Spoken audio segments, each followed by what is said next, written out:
Bonjour à tous et bienvenue sur cette nouvelle vidéo. Aujourd'hui, je vais vous présenter une lampe imprimée en 3D en bicouleur sur une Disco Easy 200 avec du filament de chez Motion Tech. On commencera cette vidéo par un petit timelapse sur l'impression. Je vous expliquerai aussi toutes les pièces que j'ai utilisées pour son assemblage. Mais avant, on n'oublie pas de s'abonner à la chaîne, d'activer la petite cloche pour recevoir les notifications de mes prochaines vidéos et bien sûr, mon petit pouce bleu qui me fait toujours plaisir. Et on voit ça tout de suite après le générique.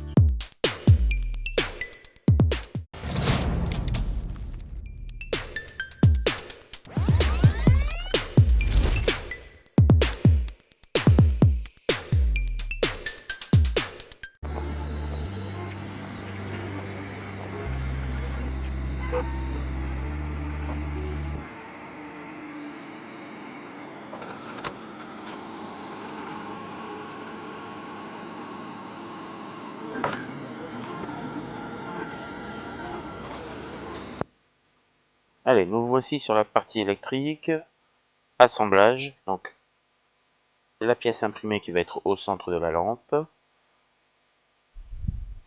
un petit peu de fil rouge et noir, deux jeux de LED, donc c'est des LED qu'on découpe en 12 volts, voilà, qui sont découpables, voilà, 5 mètres, j'ai ce qu'il faut, il me faut deux rampes de 15 LED pour faire l'assemblage, un petit peu de gain thermo, un transfo 12 volts, voilà, ici j'ai un transfo 12 volts, un petit interrupteur, et on peut déjà préparer tout ça. Un petite astuce, je viens tailler mon fil, je tire dessus, et je vais pas jusqu'au bout, et regardez, je me sers.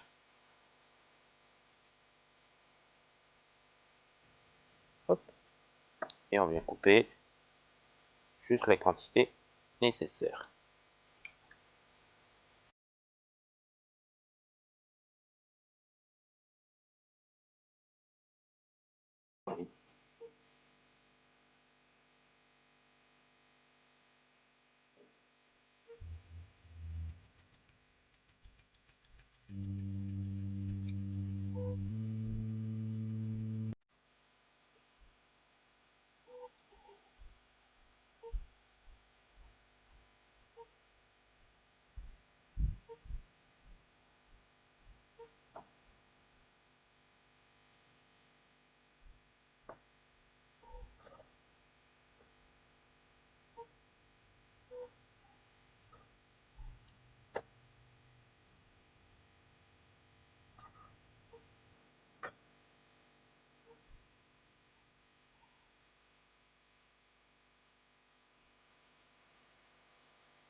Allez, nous voici sur cette lampe.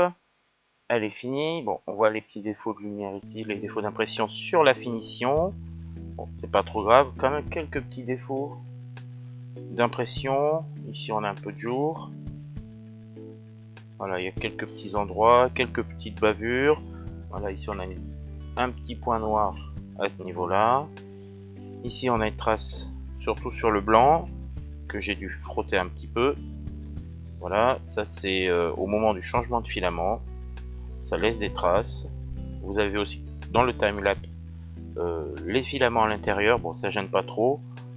Ici, je sais pas si on voit bien, peut-être qu'en éteignant la lampe, on a une finition qui est pas terrible sur cette première partie. Bon, peut-être parce qu'on a travaillé un petit peu dans le vide, légèrement. Alors, on voit aussi les bavures là et là. Bon, un petit peu de trait noir ici. Là, ici j'ai soudé, comme vous avez pu voir, pour pas que ça se défasse. Bon, j'ai eu quelques petits défauts que je vais corriger sur le fichier STL. Au niveau du bouton, il a fallu que j'élargisse un petit peu le trou, mais sinon ça le fait.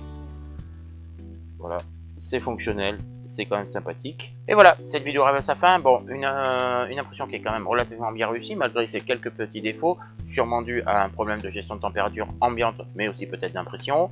Le fichier STL, je vous le mettrai bien sûr dans la description, après avoir modifié les 2-3 petits défauts, parce que ça reste quand même un prototype que j'ai modélisé moi-même sur 3D Builder d'ailleurs.